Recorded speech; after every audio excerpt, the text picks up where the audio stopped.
সালাতের রহস্য ও মূল হল আল্লাহর দিকে মনোযোগী হওয়া, অঙ্গ-প্রত্যঙ্গের সাথে অন্তরকেও সালাতে যুক্ত করা। যদি কেউ সালাতে অন্যমনস্ক হয়ে পড়ে, নিজের সাথে নিজে কথা বলে, নানান বিষয়ে চিন্তা করে, তাহলে তার দৃষ্টান্ত হলো ওই অপরাধীর মতো, যে বাদশার দরবারে রওনা হয় নিজের অপরাধ মার্জনা করার জন্য, বাদশার দয়া, দান ও করুণার মেঘ হতে সামান্য বর্ষণের আশায়।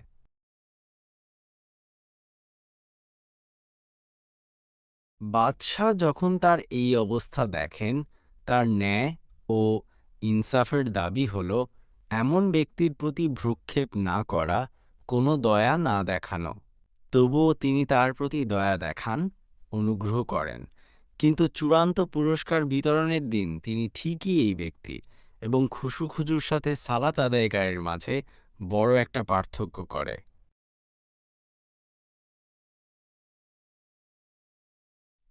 আল্লাহ তাআলা বলেন, ওয়ালিকুল্লি দারাজাতুম মিম্মা আমিলু ওয়ালিইউয়াফিয়াহুম আমালাহুম ওয়া হুম লা ইউযালামুন।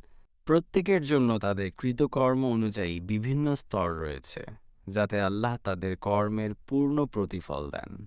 বস্তুত তাদের প্রতি জুলুম করা হবে না।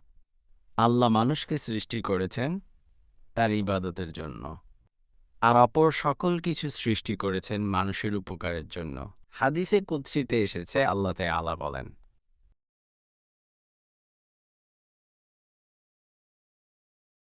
হে আদম সন্তান, আমি তোমাকে সৃষ্টি করেছি কেবল আমার জন্য, বাকি সব সৃষ্টি করেছি তোমার জন্য। সুতরাং তোমার উপর আমার কিছু হক রয়েছে। সেসব বস্তু যেন তোমাকে আমার হক থেকে ব্যস্ত না রাখে, যা তোমার জন্য সৃষ্টি করেছি।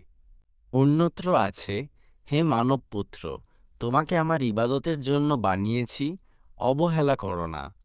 তোমার জীবিকার দায়িত্ব আমি নিয়েছি, পেরেশান হয়েও না।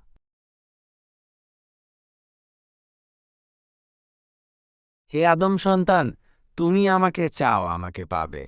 যদি তুমি আমাকে পেয়ে যাও, তাহলে সব পেয়ে গেলে।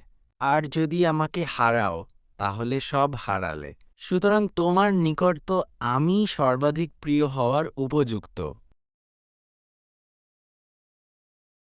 আল্লাহ সালাতকে এমন একটি মাধ্যম বানিয়েছেন, যার দ্বারা বান্দা তার নৈকট্য অর্জন, তার সাথে একান্তে কথা বলা, তার ভালোবাসা, দয়া এবং ঘনিষ্ঠতা উপভোগ করার সুযোগ পায়।